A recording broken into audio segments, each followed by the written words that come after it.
And good afternoon, everyone. Welcome to another OSR Tabletop with myself, DM Bloodworth. Since I'm going to be talking about a variety of different game systems and whatnot, or more generically, I should say, it'll be GM Bloodworth for the purposes of this discussion. So I'm doing two things here. I am going to unpack my view on session zero and try to explain as an old school game master, why have I embraced session zero? And so that's going to be the primary focus on my discussion this evening. The other thing I wanted to bring up was that I'm starting to see some pushback against session zero in general, which is kind of strange. And I think I know where it's coming from, but I certainly want to open that up for discussion as well and see if any others, either agree with my theory or you outright reject it. So that's another thing I wanted to, delve into as well. And then finally, the other thing I'm testing out, if you've been following my channel over the last, couple of days or so, is that I'm checking out the algorithm on my channel, and it's telling me that for live streams, I have an abundance of both members and subscribers, plus passers through on my channel at this specific time at 5 p.m. for live streams, and in some cases, like on today, both video uploads and live streams at 5 p.m.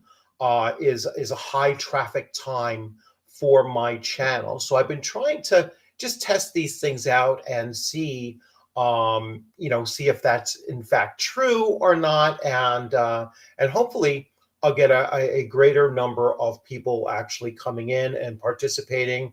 I'm generally very, very happy with the participation on my channel, and and with the growth and all of that and whatnot. But I do want to be available, during the times where most of you are actually here as well. And so it's kind of that's more my purpose. Is I want to be online when you're online, and providing you with an outlet for your own discussions if you wish, which I'm certainly going to open that up with, pretty quickly.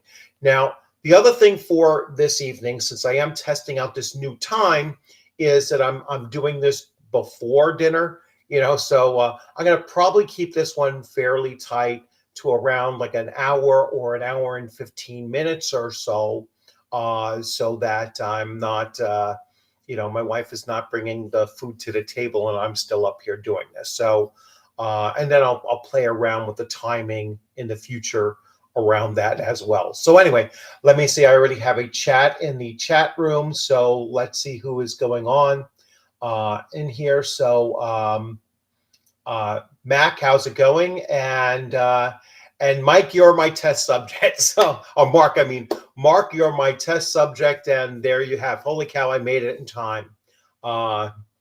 Yeah. So again, like I just finished saying, this time is a time when the algorithm says that I have a lot of traffic at 5 p.m. for both streams and for video uploads.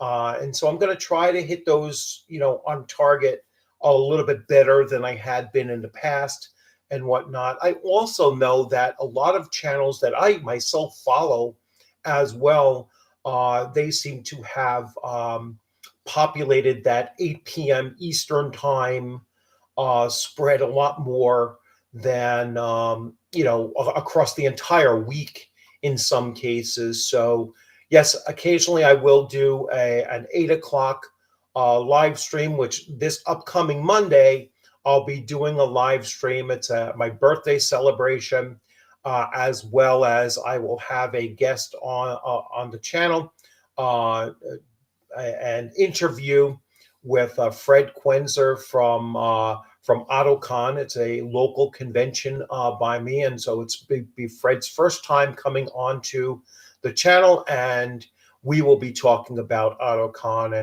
and everything that he has put into into running this small convention, but it's a growing convention and the most local convention for me as well. And perhaps his wife, Mary, will be joining us as well, which would be awesome.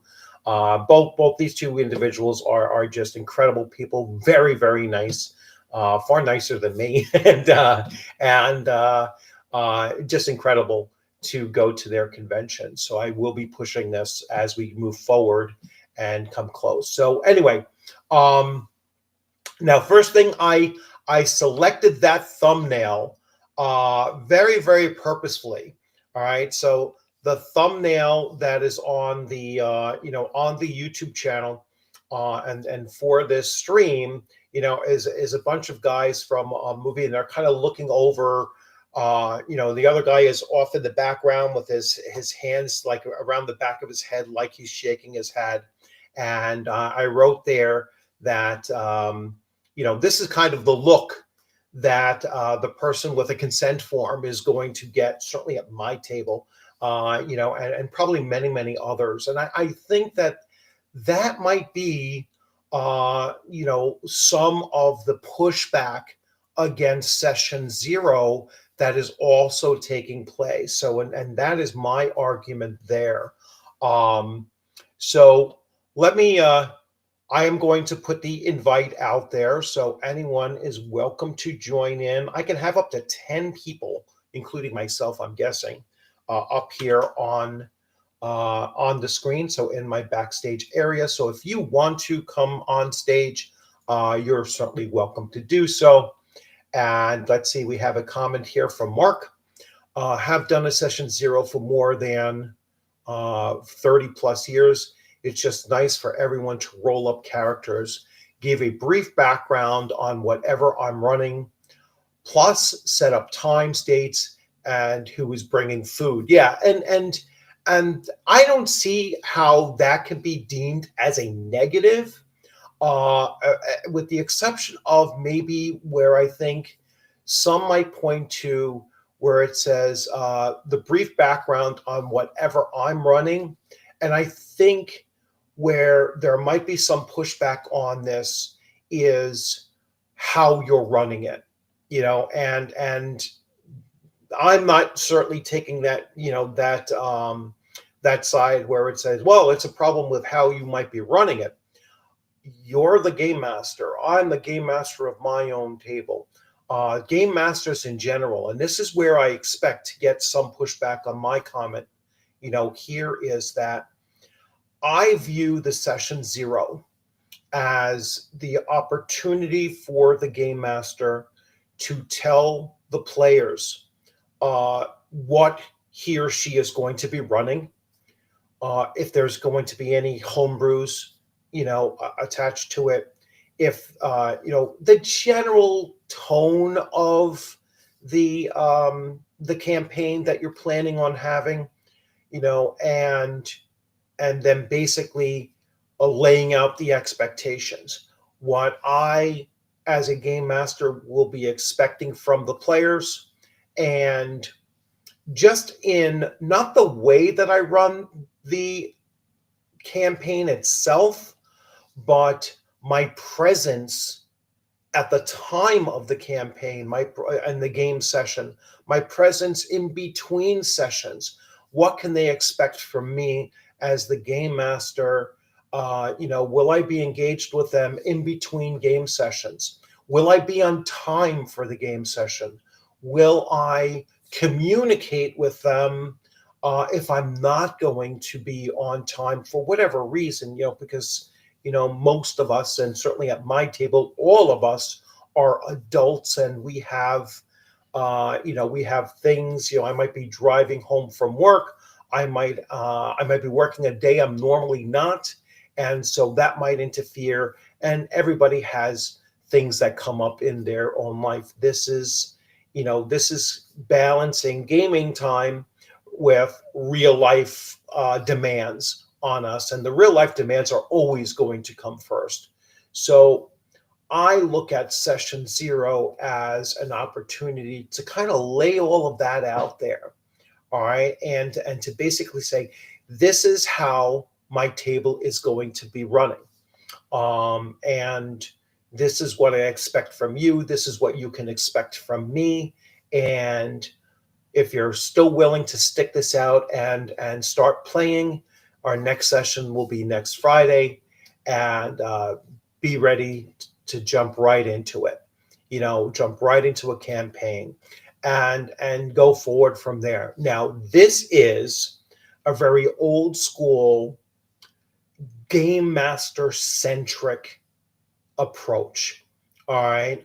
This is putting the whole tone and potential pace and everything in my hands. All right. And I think that's where it belongs. All right. And I came across a recent comment, uh, not on my channel, but elsewhere, whether it was on Facebook or someplace else, where I just got the sense that what they were saying was that this is a time to a time for everybody to come together and make a decision of how what game you're going to be running, or what and all of that. And I was like, no, that's not what it's meant to be. And then I had another comment that came in and asked me, actually, so this was directed at me, and this was on my channel. Well, how do I get players to play a game like this? And they were bringing up Adventures Dark and Deep Second Edition, all right, which I haven't started running yet. But my answer to that individual was, again, very game master centric. And I basically said, I will just bring it to the table. I'll say, hey, this Thursday night at 8 p.m., I am going to be running Adventures Dark and Deep, Second Edition. All right. If you want to play in this, this is what I'm running. All right. And just sign off in the comments section that you're interested in playing it. And then I'm going to start running that. And once I get an established group of players, involved with that, I'm going to close out, how many more players can join in. And then we're going to roll with that campaign for weeks, months, or even beyond months with that campaign, until it is either run its kind of full course in my mind, what that full course actually appears to be. And then I will switch it up and switch to another game system. And then I will tell my players, you're welcome to come over to me, and play in this game system now. All right. I'm the one that's putting that out there. Now I've had players say, hey, would you be willing to run this game? And if I have the game, then yes, I will test it out and see, how it works. I'll do some, short little one shots or with it or whatever, and see whether I like running it or not. If I don't enjoy running it, I'm going to turn to them and say, listen, why don't you run it? And I gladly play in your game and see how it works there. If I still don't like it, even if I already own the system, if I don't like it as a player and I don't like running it as a game master, I'm not going to engage with that game anymore. It might sit on my shelf, and that's fine. That's where it's going to stay. All right. But I think that this is very much session zero is very much a game master directed activity. All right. And I think that maybe that's where some of the pushback is taking place. All right, because it was all the rage a couple of years ago when people were thinking, oh, this is going to allow players to come to a table and to assert conditions on what's happening at that table, and certainly very early on, I saw many old school game masters pushing back against that, and I certainly did as well. But they weren't pushing back at the dynamic of the player trying to exert their authority or their demands on the table. They were pushing back against the entire idea of a session zero, all right, which I don't agree with. And I think that as that has started to become more of the norm, all right, then that's why those former, people who were such proponents of session zero are now saying, oh, wait a second, the table has been turned, and now game masters are using session zero to, and I'll use their terminology too. They're using their session zero to, they'll say gatekeep. I like to use the term vet, right? So I'm vetting my players. I'm vetting to see who is willing to participate and play in the game that I am looking to run. All right. And if you're not willing to play in the game that I'm looking to run, I wish you all the luck in finding the game system that you're willing to look for. Find the game master that will run the way that you want a game run, or find a game master that is running the game that you're looking to play.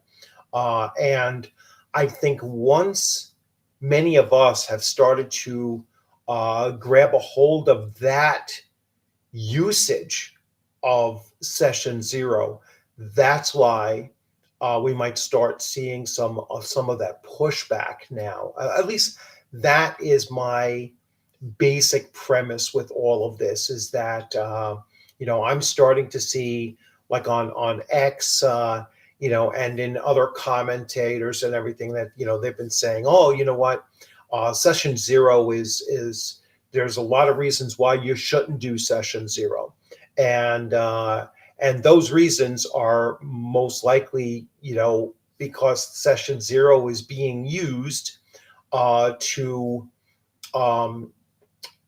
reestablish the game master's authority over his or her own table and how he or she is going to be running the game. Let's see. So I never ran or played a game where the players tried to assert anything on the GM. It's always, for us, just been a social gathering where we roll characters, have a few beers, chat, and joke, etc. Exactly, and that's been pretty much my experience as well. Now, I've been running in the modern time now, all right? So I have been running for close to 10 years now of weekly games for the last 10 years. I had a long hiatus in between, the late 80s, and now I was mostly playing MMOs from like 2000 until 2015. So for those 15 years or so, running guilds in an MMO is very, very similar to running a gaming table in tabletop RPGs. And I never had a very strict rules on what players could do during MMO gameplay. I never made demands on them that you have to have this particular build or that particular build. And I literally did not care at all if they came and go, so it's like, I have had players say, oh, Johnny and two of his buddies just quit the guild. What are we going to do about that? Absolutely freaking nothing. We're going to just keep on rolling forward, and I've had others say, hey, you know what? Um, we should have these specific rules, and those rules almost always centered around how we were chatting in local chats and whatever. And I am a free speech absolutist. So I was like, I don't care what anybody says. They can say whatever the hell they want, and uh, and I'm not going to censor them. I'm not going to block what they're saying. I'm not going to. I don't care about that. I care about, you know, uh, just playing the game and having fun with a whole bunch of people, at the table and doing it that. Now that is an MMO. Now it's not going to translate exactly over to your gaming table, but in the end, if I'm running my gaming table, I'm the game master of my table. I am the guild leader of the guild that is this group of people playing at the same table, and it could be anywheres from 5 players at the table or 12 players at the table. And all of those individuals, especially once they have some longevity at my table, yes, they can say, hey, Rich, would you consider letting us do this? And yeah, absolutely. Once you've established yourself at my table, absolutely do that. All right. That's not happening at session zero. At session zero, I'm laying out all the this is what the tone of the campaign is going to be. This is what the pace I'd like to have as a campaign. And then if something arises later on, and this was one of the attacks against um, not having more than just one session zero. There were some that were in X saying that just having one session zero is the problem, and that you should keep on coming back to it and seeing if your players have evolved to the point that now something all of a sudden bothers them. And they were again intermixing it with some of the other with other safety tools and those types of things, which I outright reject.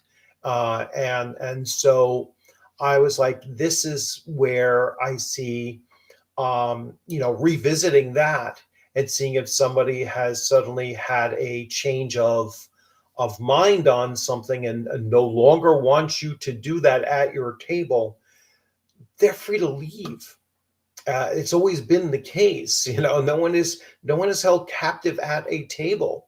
You are free to get up and walk away anytime that you're uncomfortable, whether that's going away and coming back 5 minutes later after whatever was bothering them has passed on. I mean, they can always peek in and check to see if we're still in the same scenario or whatever. And then they're welcome to come back and sit down again. What I won't do is I'm not doing lines and veils. I'm not doing fast forwards. I'm not doing fade to black. I'm not skipping content just because one person has an issue with something, because what about the other 4 players at the table? They might have been really enjoying it. I don't allow for the tyranny of one unless it's me, right? And because I am the game master, so that is only. And if I'm too tyrannical, what's going to happen? My players are going to all leave.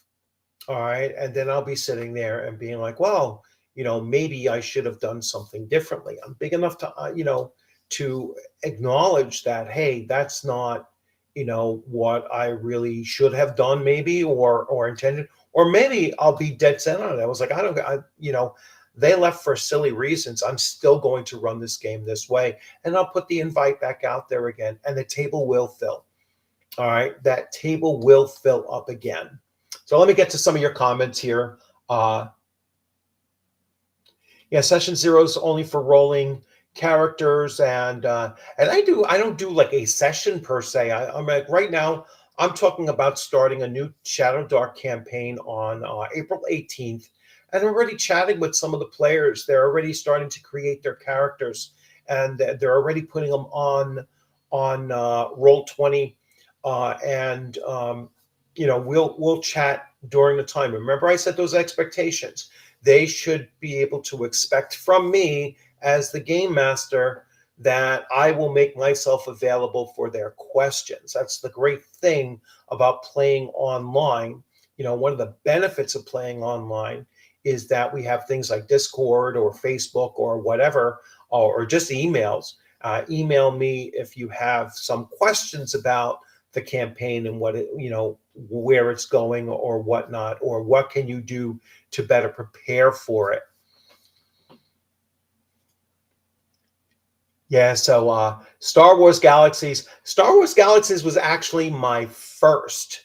All right. And it was in such a early it was in alpha when I first started playing it, and it was at its best in its early times. Jump to light speed screwed uh Star Wars Star Wars Galaxy over. Um that's where Sony Entertainment really screwed the pooch on that. And I actually saw the very first Jedi on the Ahazi server when that player became a Jedi by complete accident. And it was a hidden methodology that they had to try, follow, run up to a certain level in this class, then dump it, and then take another one, and so on. And once once the first one discovered it, then the devs said, well, other players are going to want to be this now, so we're just going to open it up with the holographs, not the holographs, the holocrons, and then you could figure out, the holocron would tell you what path you had to take in order, and then all of a sudden everybody was a Jedi, and it lost its just whole sense of itself, and the game fell apart. WoW, played that. I've played WoW 1,000 times with characters from levels 1 to 20, and only took one character in all of the years that I played it. Only took one character to level 47 at the time, I think, and that was it. But I always enjoyed that game for just levels 1 through 20, and then I'd stop because you'd start getting the demands of the player base, that really does screw it up with the um, the builds that they expect you to have. So Star Wars: The Old Republic, another great game. I played that in its early.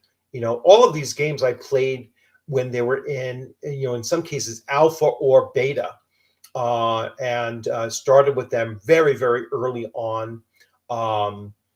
Behind me there, off in that corner right there, there is a mug that is from Pirates of the Burning Sea, and I was the community manager of Pirates of the Burning Sea, working directly with. Actually, pre that, I was working with Bethesda Softworks as their Sea Dogs, official moderator on their channel, and then Pirates of the Burning Sea, based on my experience with Bethesda. They actually brought me into. I was like the third person into their alpha, like right after their devs. So I used to say, hey, I sailed the burning sea before the game had water. The ship was just floating on a grid, and there wasn't even water in the game yet. Lord of the Rings Online, another great game. MMO, probably the best role-playing MMO you could find out there. But from early 2000s through 2015 or so, I still play one, here or there, but for the most part, running guilds and large guilds, small guilds, Guilds, like I said, are very, very similar to running your own table, almost comparable.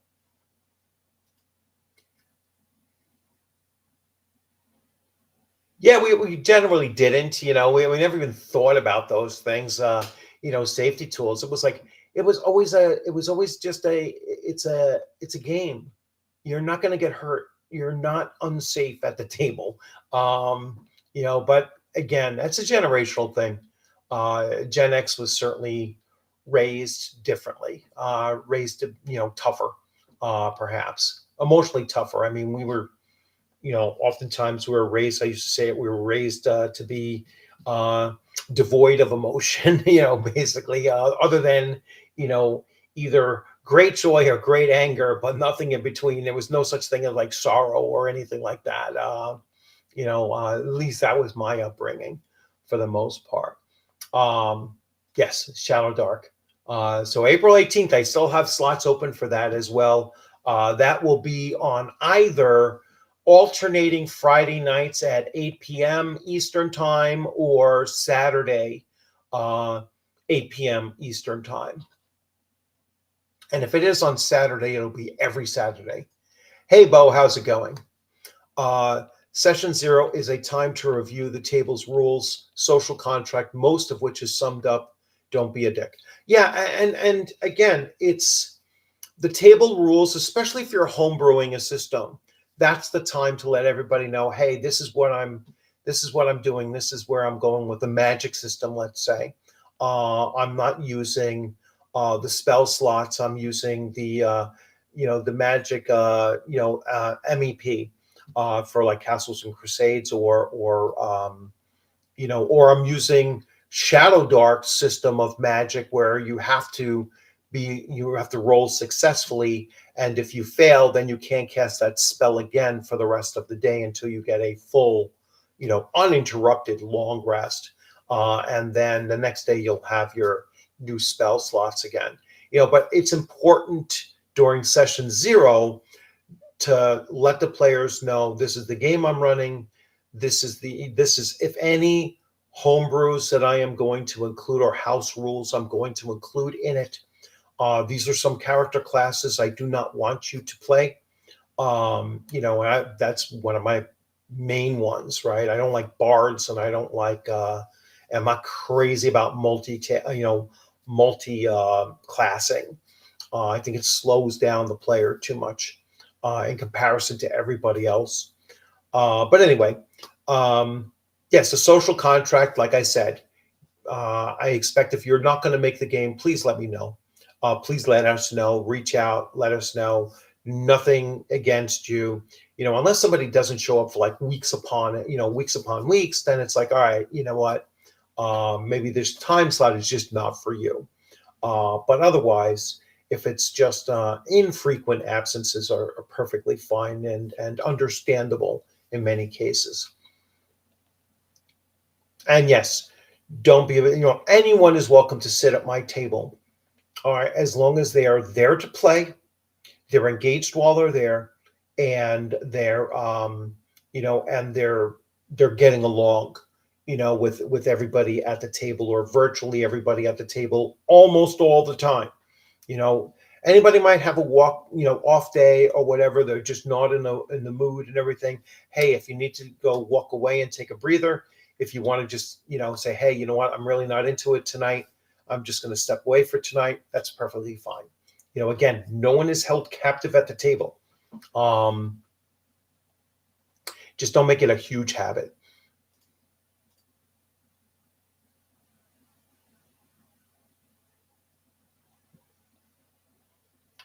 Until NGA, yeah, they did a lot of things in that game that just screwed things up. I got in SWTOR in beta summer before release. Fun, but not Star Wars Galaxies. Yeah, no, it wasn't. It wasn't as good as Star Wars Galaxies. Even when Star Wars Galaxies first came out, and it was kind of clunky and glitchy, and you could do all kinds of like silly stuff. It just never captured that same atmosphere. It wasn't Star Wars. It didn't feel like Star Wars. Kind of like the new Star Wars movies don't feel like Star Wars. That was where that game went with it as well. Let's see, one rule that I do have to remind players of occasionally is no real life politics at the table. Yeah, absolutely. And don't give me that nonsense that being apolitical is a political stance. Just stop it with that bullshit. All right. It's not. It's I don't want politics at my table. We're not talking about it at my table. Certainly not during game time. And I want us to be in character. You don't have to speak in voices or anything like that, but I want you to be thinking as if you're your character and putting everything into the context of what your character, sees, hears, smells, thinks, and acts on a regular basis, to the point that other players will have expectations of what your character is going to do before you even say it. All right. Once they've been together for that long, then you don't have these issues of like safety issues and those kinds of things during your gameplay. You know each other well enough. All right. So let's see what else we have here. Yes, the sticks and stones may break our bones.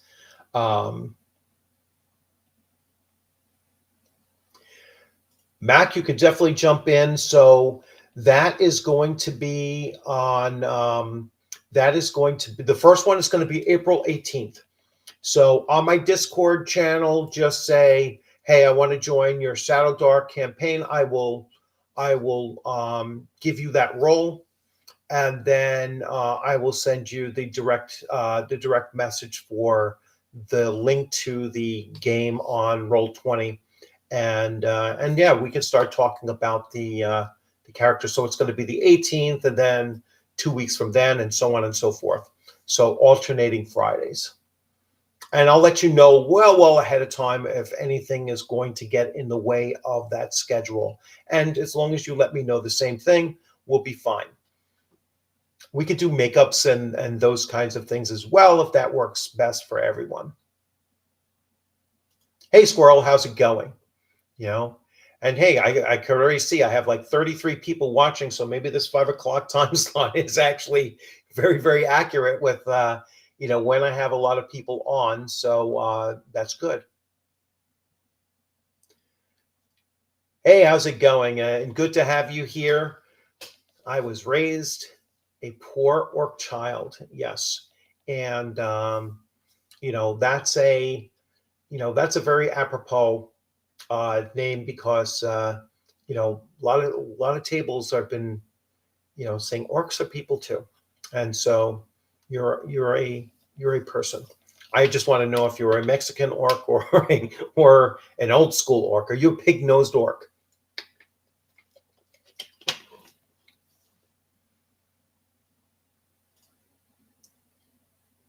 All right, we have some shout outs here. Always good to see. And let's get to another guy. Yes, vetting. Vetting is so important because you really are. You're vetting your table, not to get like-minded people, from outside, like not to vet them for, I want everybody to think exactly the way I think about the game or whatever, but just people that can get along with each other. That's the most important part of the vetting.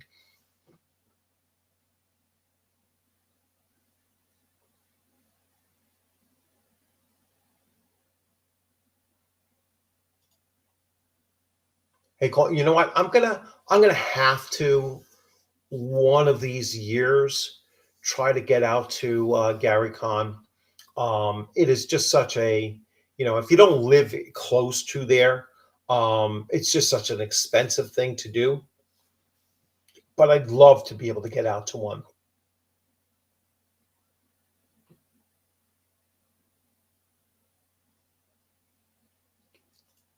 Avocado time. Avocado time would be hard, yes. Pig orcs, yes, pig orcs for the win.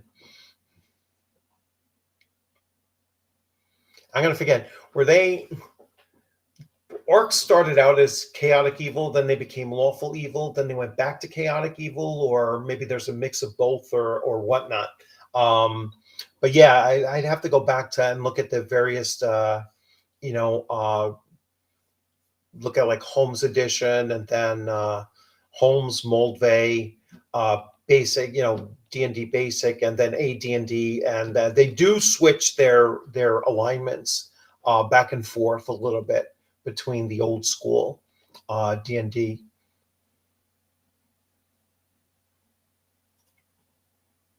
I like gray orcs sometimes too. They look pretty cool when they're gray.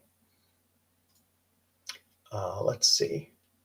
Puke Gray from Greyhawk. Yeah. I didn't even see your comment there until I clicked on it because it was like cut off, and I didn't get there until yeah, I clicked on it first, and you just mentioned gray too. So I do like the gray look. Goblins I paint green, but never my orcs. Yeah, I have my one orc here, and yes, he is green. He is a green orc. Ah, jeez. So there is my. I'm not done yet. I still have to finish his first skirt there. But all the rest of it, I'm having such a hell of a time painting these spikes on his studded leather. I did better on the shield because they were a little bit bigger, but this is probably the most complex, detailed figure I've ever painted in my life. So it's and I really stopped painting him like well over a year ago. I have to get back to it. My paints are probably all freaking dried out by now.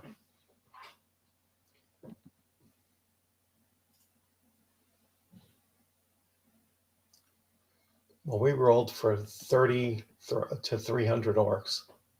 Thinking about painting all my. Yeah, why is this? Let me clear this thing out here. That little X is blocking off the bottom ones for me. That's what was happening. Just dry brush some tan. Oh, you mean the skirt? Yeah, I'll see. It's a Reaper, and it gave me the rules for painting it because I am not all that great with that kind of stuff. Smear on poop. Yes, that's good too. Yeah, I could paint them. You know, I could paint that fur like a lighter color, brown, and then put red smears on it from blood or whatever too. Maybe pick the tip of each spike with a bit of brass or steel color. Yeah, you know what I'm going to try to do is I'm going to try to apply it because it's like I don't have the, you know, I don't have the ability to do it. I might just put like use a toothpick, you know, with use a toothpick just to touch it, you know, with enough paint just for it to grab a hold and then stop. You know, at that point, I'll probably be much more precise with a toothpick than anything else. But anyway, we're getting into talking about colors. What colors should ankegs be? I don't know, to be honest with you. That I don't know. Follow the 6-foot rule. I'm still working on some salamanders. Follow the 6-foot rule. I don't know what that means, Bo. So anyway, so yeah, session zeros. I mean, you essentially just witnessed, you know, 2 minutes ago, session 0, right? I'm telling a game I'm running. Someone says, "Hey, I'd really be interested, you know, in playing this. This is when we're playing. If it's alternating Fridays, that would be great. All right, this is how you get all connected up." That's a session 0. All right, we just watched it in real time. All right, and now when we get together, you know, Mac, I have seen Mac for forever on my channel in my comment section. So I know he's going to mesh in with my group. All right. And, we're going to roll with it. There's currently 3 other players right now. You will be the 4th. And I'm just waiting to hear any more jump in on there. But I'm sure that we will have a great time. And the last Shadow Dark campaign that I ran, the only reason why it collapsed was because DM Andy passed away. And to be honest with you, having a player pass away in real life, and it makes you, and it made me realize how much he was he was almost like the heart and soul of the group. He was a great role player, and even though he missed quite a few sessions while he was getting sicker, it was still, we never minded, like, oh, we'll just wait another week for him to come on, and he'd be able to come on for once and then go back again. And when he passed, it was just hard for me to and probably some of the other players as well, just to get back into the sync of it and everything. And so we just stopped, so I haven't run Shadow Dark as a campaign since last October. I think that's, October, November is around when he passed away. So it'll be nice to get back to that game system. So when's this Shadow Dark game and time? It is going to the first session, and that might be a session 0 unless we all touch bases beforehand, will be April 18th, Friday evening, 8 p.m. Eastern time, alternating from there. Yeah, you can jump in on my Discord, and definitely welcome to join in.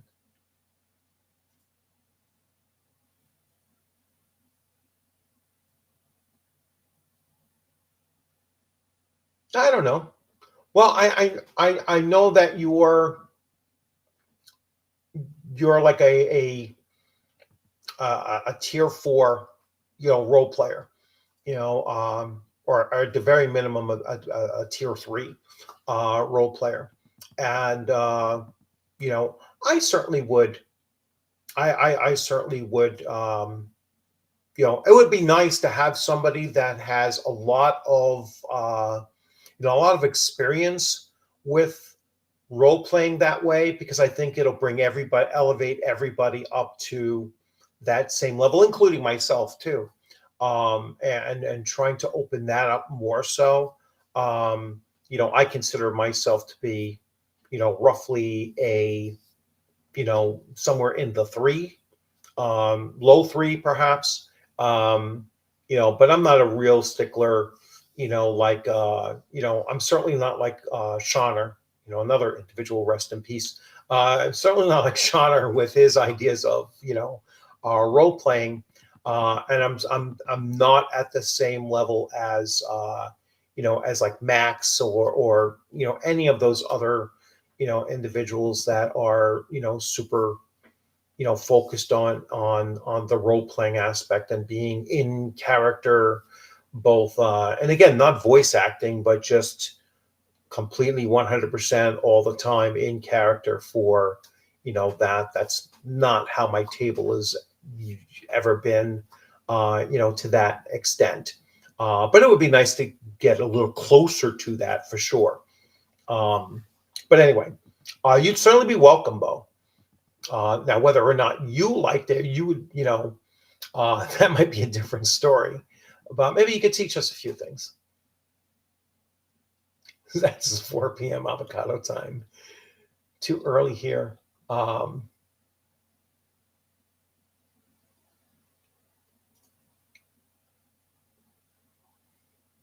Akid, yes. All right. So yeah, I mean, session 0s to me again, and I believe Bo said it as well, it's a time for you to kind of do that social contract and to set the tone and let everyone know that this is the game system I'm running. This is the house rules. um and even in general, you could say, like, I run a table. you know um I'm fairly low key with cursing and themes and that kind of stuff, right? So my table is not beyond PG-13. Not unless I'm running a game system like actual fucking monsters. That, yeah, sure, that will be over the top.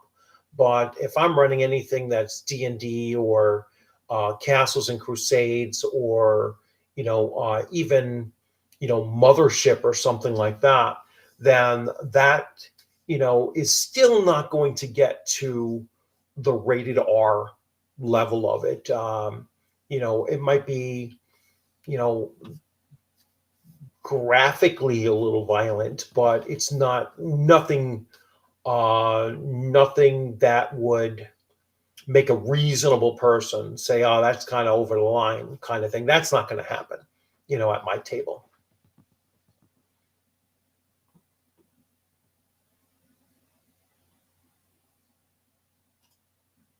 Yeah, that's cool. I mean, especially with like Shadow Dark, my Shadow Dark group. I mean, they really, we had this whole dwarven company um, theme going along, and they very quickly grasped onto that theme, and they were really playing it out, fairly well, and they were role playing.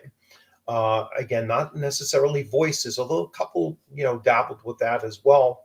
But their characters had personality like right away.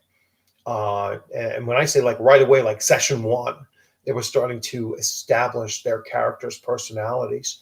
And by the second month or so, other players were able to again predict how a character was going to act in a given situation, even before they stated what their character was doing at the time.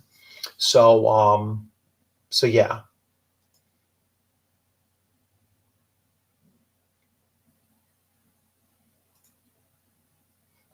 I've abused my druid powers. I let druids go a little bit bonkers in my game too, because I had them break the in a campaign. I had them break or the rule of level 12 has been broken in the world of Greyhawk in my campaign. So druids can go beyond level 12 without having to defeat a 12th level druid in order to take his or her spot. And again, that's not something that was brought up in that wasn't something that was brought up in session zero. That was something that evolved over the course of overall a 2 year and 3 month long campaign, weekly game sessions. And that started to become an underlying theme of that campaign about, I want to say, like 16 weeks in. And the Dark Druids, which I didn't know about Robert Kuntz's adventure until much, much later on. But Dark Druids became the main protagonists of one of the factions that the player characters were initially working against, and then they didn't realize that they were being manipulated by those dark druids to go against another faction that was even more evil than they were. And it became an interesting, really interesting thing with that campaign. And again, it wasn't a session zero where we talked about that and said, hey, are you comfortable with the idea that we're going to allow druids to be neutral evil or neutral good or just pure neutral like they're supposed to be. But as long as they had some thing of neutral, then it was fine for them, as long as they could somehow justify it within their own maintaining the balance of nature kind of thing.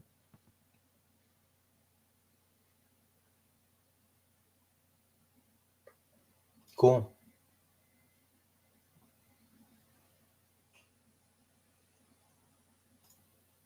Yeah, I ran two. I ran the Dark Chateau, which is like the precursor for Castle's Aegis, and I ran that one, Dark Druids, and they are definitely old school adventures. I mean, they're crazy. Lots of magic items, including artifacts, and in Dark Druids.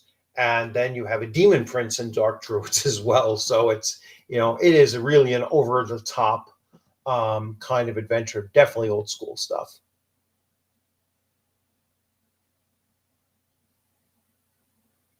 All right, I'll be here for a few more minutes, Mac. At least. Well, at least 20. And let's see. Yeah, that's one system I do not have. I don't have Harn. I hear a lot of people talking about it, but I don't have it.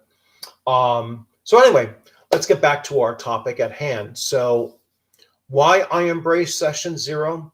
Because I think it's an opportunity to establish those that social contract. It's a way to meet the players and as many said, roll up characters and do all of those kinds of things and kind of set the parameters for what they expect at the table and then what they can expect from me.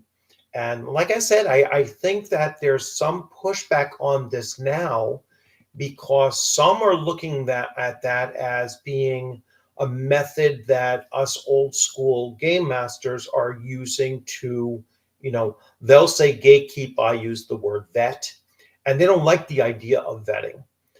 They, unless they're doing it, they don't like the idea that us old schoolers are going to use the same tools that they, that they think that they owned or created or whatever, because we might not have had the nomenclature of Session Zero back in 1979, 1980 or whatever, but we were definitely doing it. Anytime we played a new game system, you had to roll up your characters. You had to talk about, oh, this is how I'm going to run this game. This is how this game might be different than what you're used to, and go over all of that stuff. And in some cases, even reestablish or establish a new social contract because you might have different players for it, or the game system just might require something a little bit different as well. So again, I think it's because some of us old schoolers are embracing Session Zero and using it for our own purposes. All right, and in a purpose that the others would object to because they again see it as gatekeeping, if we say, or they don't like the fact that Session Zero is so game master centric. All right, because you're the one running the session. Players aren't. I've never had a player demand of me, hey, we need to do a Session Zero so that I can give you the guidelines of what you're going to do at the table. It just doesn't happen. Wouldn't happen, at my table.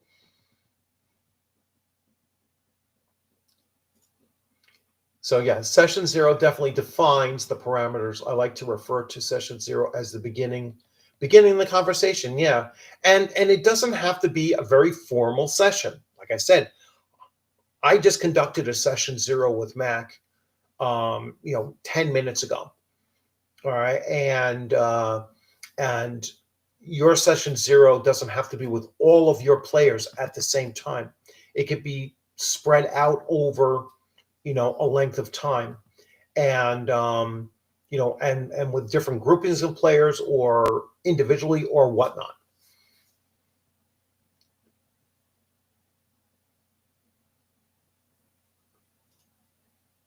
I don't care if others play Care Bears D&D. That's their prerogative. Absolutely. Yeah, everyone should play the game that they want at their table. I End of it. That there's no, I don't care what edition you're playing. I don't care how you're playing it. I don't care if you want to change up all the rules, whatnot. I'm not going to get into that. Well, this is a better way of doing it than that, or whatnot. I'm not going to get into that big, bro-SR debate either. With it, I'm not going to get into the big debate over, oh well, you're either doing, I'm forgetting the term for it. It's not tier four. You're either a tier four role player, or you're a tier one role player, or this or that or whatever. I'm kind of a middle of the road kind of person for almost all of those things. It's like I like a table to, I like us to focus on playing the game. When we're playing the game, I like for us to try to be in character, in thought and action and speech as much as possible. I do like to limit the player character to the knowledge that the character would have, and not what the knowledge the player has. So I do try to create those separations. But to me, we're never just ROLL playing. We're not just dice rollers.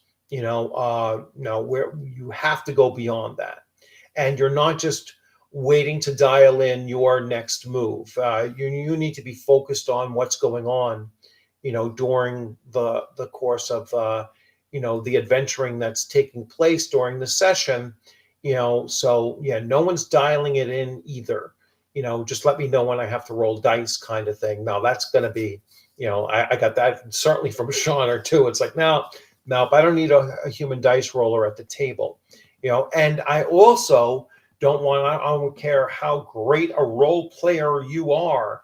If you're one of those players that's like a spotlight player, that's not going to last at the table very long either, because that is very, very detrimental to the, that goes along that don't be a dick kind of thing too, and so that's, a really important thing, I think, for us to, kind of vet our players for.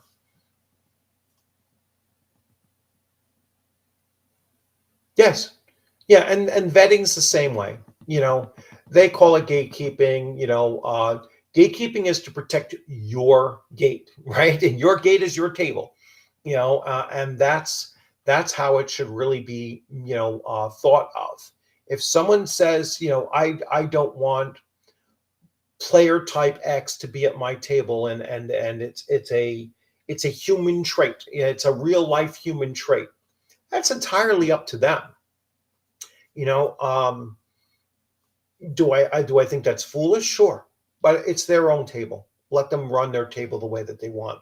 I will certainly welcome anybody at my table that is there to play, that doesn't bring politics into it, real world politics into it, that isn't just there, to roll dice, that isn't just there to, stir the pot and get into any kind of, I don't like rules lawyers at the table either, and I don't, I'm not kicking anybody off the table because they'll throw a joke in there every once in a while, and just, or break out of character briefly, and if they can get back into it again, fine.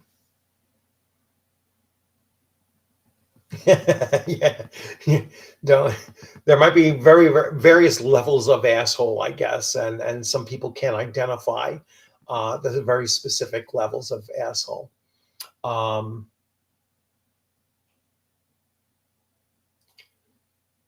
yeah, 4.0 nonsense.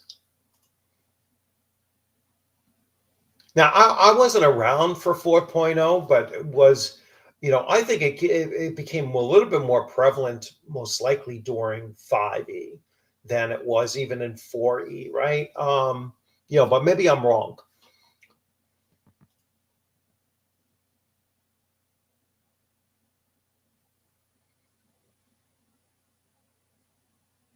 Yeah, Shauner often said, "Don't ask questions of the DM." Um, the DM should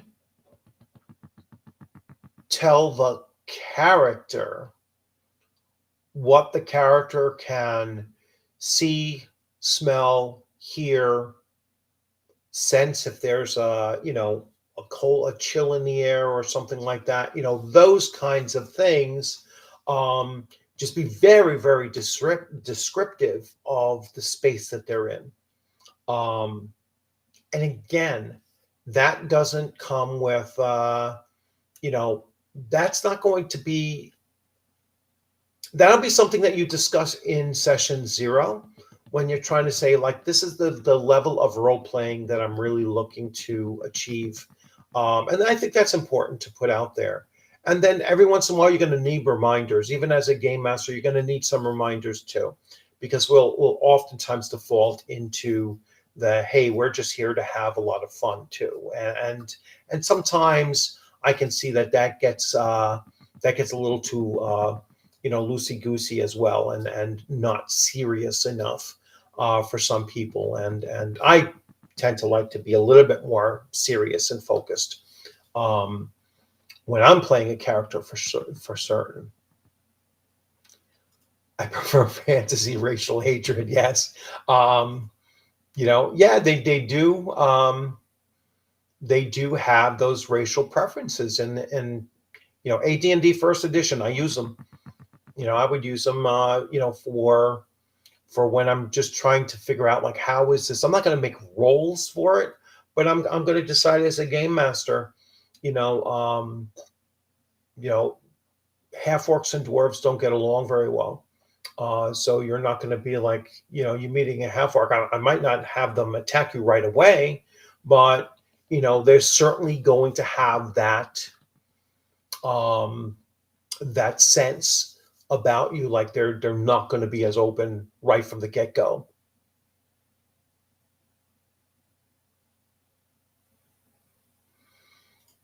Yeah, high elves are racist. Yes, they are. Hipster Faye. Let's see what else we have here.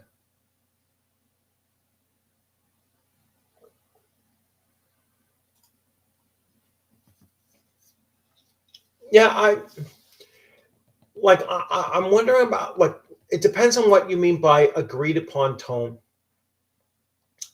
Um, I like to set the tone for what my game is going to run like. And, I'll be honest with you, I'm very much not likely to, I was probably an oxymoron. Um, I'm I'm not likely to change the tone of what I'm looking for from the campaign. I will certainly change the direction based on, you know, player character choices while they're running those things. I'm not going to, it is certainly not railroading, when you're establishing a tone. Um, so yeah, it's you got to balance it out a little bit. Oh, so, yeah. Oh, 4D role playing stuff. Some of the bros push. I mean, I'm not as, it's great if you could do 4D. And I was saying 4 tier. It's great if you could do 4D role playing 90% of the time, that would be awesome. The other 10% of the time, I'm flexible. Every once in a while, someone's going to break from it or whatnot. There might be a really important question that needs to be asked about, you know, um, something rules related, let's say, because the player just doesn't know as the player what to do in that situation, and that will eventually fade over time as they master it a little bit better. But other than that, I like I said, there's nothing wrong with 4D. The more that the players are able to achieve it, great. Um, but if they don't, that's fine too. I don't. Certainly not 1D. 1D is the human dice roller. You know, uh, High twos, low threes is perfectly fine. It's certainly at my table, perfectly fine.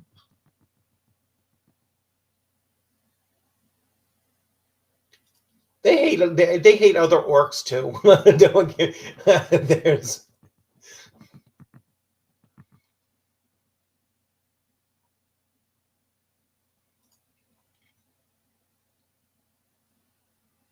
Yeah, I haven't played 3.5 yet.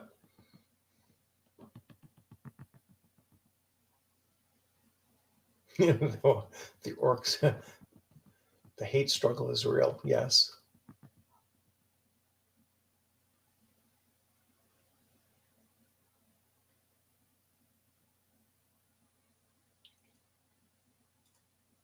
Yeah, but I don't necessarily think like I don't want to conflate both 4D and Bro SR. I mean, there might be some overlap, but I don't think that they're one and the same thing. The tone, grimdark, lighthearted, high fantasy, low fantasy, etc. Yeah, and also the other tone things that I would say is that tone is also pacing.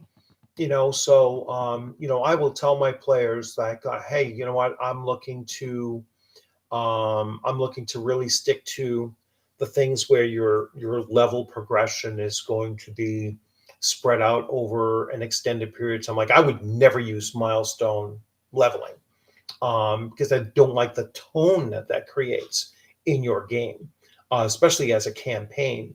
Um, so, but yes, grim dark or lighthearted or high fantasy or low fantasy, those are all tones as well, and those should be laid out there as well. Like I like to tend to, low fantasy in the sense of you're not walking into a magic shop and buying a +2 longsword off the rack.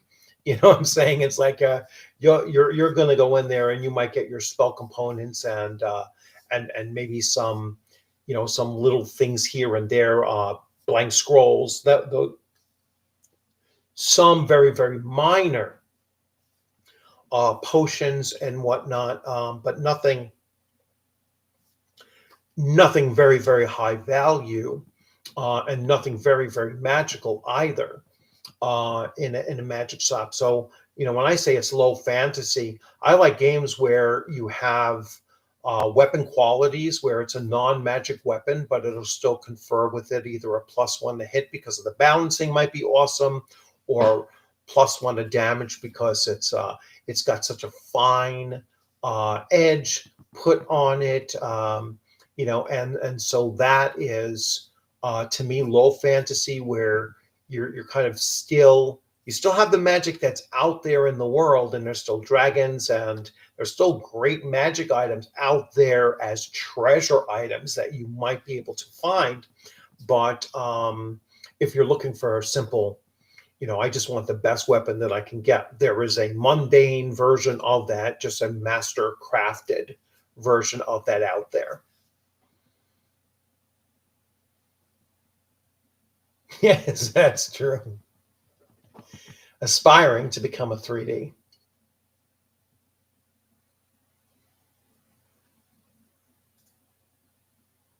Yeah. So I'm just doing a real quick time check here. So a lot of players did too much high fantasy min-maxing. I think run dark gothic horror, lower fantasy game usually. Yeah. And that's kind of what I like. Conan meets Strahd and Mummies kind of setting. Yeah. And that's a, you know, I mean, some of the craziest adventures that Conan has is when Robert E. Howard was mixing in Cthulhu mythos into those things, and for the most part, those things, even Conan was like beaten feet. Like I'm not dealing with this shit either, you know. So, and Conan was a literal juggernaut against any normal human being. So, yeah, mixing various genres together, mixing in fantasy and eldritch horror for that matter is something that really does amp up the um the complexity. And that's something that you'll talk about in session 0, not to warn them like, oh, I'm going to be using some gothic horror here, I hope that doesn't upset you. No, you're going to say that you can anticipate having this kind of a campaign where eldritch horror might be involved. You might be dealing with the Cthulhu mythos in this, and because of that, I am going to include a sanity metric, a sanity mechanic for your characters. It's built into Castles and Crusades, but it's not an AD&D first edition necessary. So you can put that in and say, because of these otherworldly things, that even though you're in a high fantasy setting, you're not accustomed to those otherworldly things, and so now you're going to have a sanity metric included in your character. Look at all the uproar that took place over the comeliness stat. It was like, and to this day, it's still not in, it's still not back in there and everything. And they made a big deal about it because for some reason during that time, and I forget exactly when that time would have been, it had to be, in the early 90s, I guess, when they started pushing back. And somebody could let me know, because I don't have the second edition on Unearthed Arcana. Was that, was comeliness still in there? It was originally introduced in Oriental Adventures, I'm pretty sure, in AD&D first edition. I don't think it might have been in a Dragon magazine first overall, but it was introduced in Oriental Adventures, and that might have came out just before Unearthed Arcana. So we use the heck out of it in taverns. Yeah. It's just comeliness just became the 7th dump stat, basically too. Like people are like, oh, I don't really need this, but sometimes it does play a role.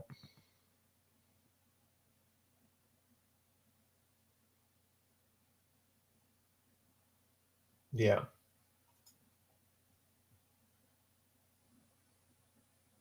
Yeah, it was in I don't know which one it was in first. Might have even been in a Dragon magazine first, because a lot of things were Dragon, then they went to Unearthed, then Unearthed Arcana might have been before Oriental Adventures.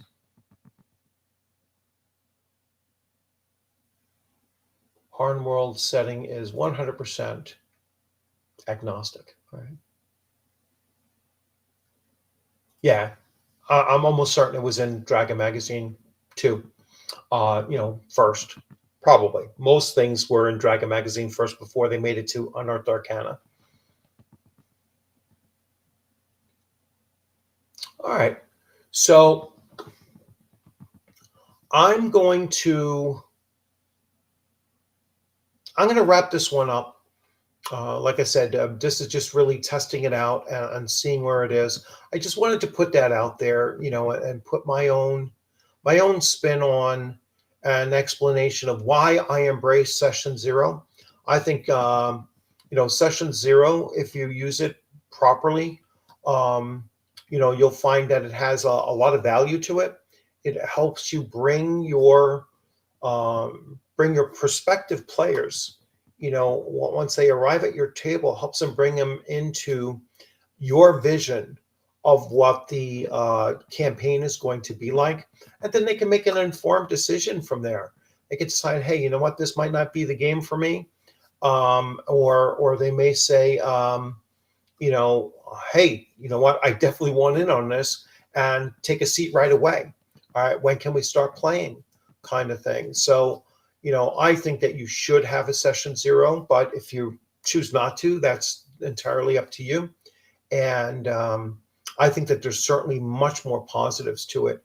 And if you're an old school person like myself, don't be afraid to take these newer ideas. And really, like I said, we've been doing this forever, but it just became known as session zero probably within the last 10 to 12 years or so. And at least to my knowledge, the last 10 to 12 years or so. And, again, just move it to your purpose, move it to what you're looking to get out of it. And I think that's why there's some pushback now, because as we're starting to do that, as we're moving it to our own purposes, there is a certain segment of the, of the modern crowd that is in our hobby, but not necessarily playing like we do in our hobby, that they look at it as, hey, you're grabbing back that dungeon master, game master power dynamic, and you're telling players what they can't do during session zero. And I think that's what they really object to, is the fact that yes, we are seizing that back. We're seizing that control back because, and I've said this to many, many people over these last several months or so, game masters are the limited commodity. There aren't very many of us, and we need to, both recognize that, number one, and and understand that gives us both responsibility, but also power, and power into control who is at our table, and what our expectations of our table is supposed to be. So so that's why I wanted to leave it with. So thanks everyone for joining in. Like I said, it's a fairly large group, 38 people viewing. The next time I do this, it won't be, it won't be 1 hour, an hour and a half before my wife starts cooking. It'll be, much more time for when I'm not going to have a 6:30 dinner time or whatnot. But yeah, I like the timing. I like the time. Like I said, I've got 36 people viewing right now, so that's really, really good. And I hope you all enjoyed it. Let me know in the comments after this goes like completely like down, where you can put comments after the live becomes recorded, I guess, how that happens on YouTube. Let me know if you like the time slot. So if the time slot really works well for you, then I'll continue doing these at these time slots. I have been bouncing around my my video uploads. So my video uploads, this is the data that I got, just so you can kind of get a sense. On Sundays, 2 p.m., video uploads. Mondays through Wednesday, Monday, Tuesdays, and Wednesdays is 4 o'clock for uploads. Thursday, Friday, and Thursday and Fridays are 5 o'clock for uploads. Saturday is 3 o'clock. Live streams are Sunday and Monday, 4 o'clock, and Tuesday through Saturday are 5 p.m. Eastern time. All of these are Eastern time. Like I said, these are kind of like on average. I'm going to try to hit these as much as possible, but sometimes, like Monday night, I am doing a live stream, both a celebration for my birthday and an interview that I'm doing with Fred Quenzer of AutoCon, which is a very, very local convention by me here in Pleasant Valley, New York. So I will be looking forward to doing that one in June. And so he will be on Monday evening, and we'll be talking. That will be 8 p.m. Eastern time, and we'll be talking about his convention and whatnot.